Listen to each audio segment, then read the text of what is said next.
Hi! UK driving டெஸ்ட்ல இருக்க hazard perception பத்தி நெறைய கொஸ்டின்ஸ் வந்துருந்துச்சு. ஸோ இன்னைக்கு ஹசார்ட் பெர்செப்ஷன் பத்தி பேசலாம். ஹசார்ட் பெர்செப்ஷன்னா என்னன்றத என்னோட அண்டர்ஸ்டாண்டிங்ல நான் சொல்றேன். இப்ப நான் சொல்ற மாரி இமேஜின் பண்ணிக்கோங்க. ஒரு ரெசிடென்ஷியல் ரோட்ல நீங்க கார் டிரைவ் பண்ணிட்டு இருக்கீங்க.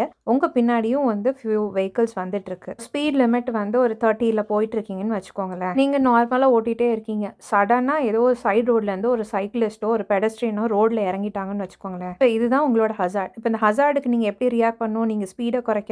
இல்லைன்னா பிரேக் அப்ளை பண்ணணும். இப்போ இத வந்து ரொம்ப லாஸ்ட் மினிட்ல நீங்க பார்த்து ரியாக்ட் பண்ணீங்கன்னா, சடன் பிரேக் போட்டீங்கன்னு வச்சுக்கோங்களேன், பின்னாடி இருக்க வண்டி உங்க மேல இடிக்கிறதுக்கு வாய்ப்பு இருக்கு. இல்லன்னா உங்க முன்னாடி இருக்க ஹசார்ட் மேல இடிக்கிறதுக்கு வாய்ப்பு இருக்கு. ஸோ நீங்க வெல் இன் அட்வான்ஸ் வந்து இந்த ஹசார்ட பிரெடிக்ட் பண்ணிட்டு நீங்க ரியாக்ட் பண்ணணும். இந்த ப்ரிடிக்ஷன் தான் இந்த ஹசார்ட் பெர்செப்ஷன். 14 கொஸ்டின்ஸ்ல ஒரு சில கொஸ்டின்ஸ்ல வந்து 2 ஹசார்டும் இருக்கிறதுக்கு வாய்ப்பு இருக்கு. ஒரு ஹசார்டுக்கும் மேக்ஸிமம் வந்து 5 பாயிண்ட்ஸ், லீஸ்ட் வந்து 0. ப்ரிடிக்ட் பண்ணோனே மவுஸ் கிளிக் பண்ணலாம். அப்புறம் ஒரு செகண்ட் கழிச்சு இன்னொரு மவுஸ் கிளிக் பண்ணிக்கலாம். மல்டிபிள் கிளிக் பண்ணிட்டே இருந்தீங்கன்னா டெஸ்ட் எக்ஸிட் ஆயிரும்.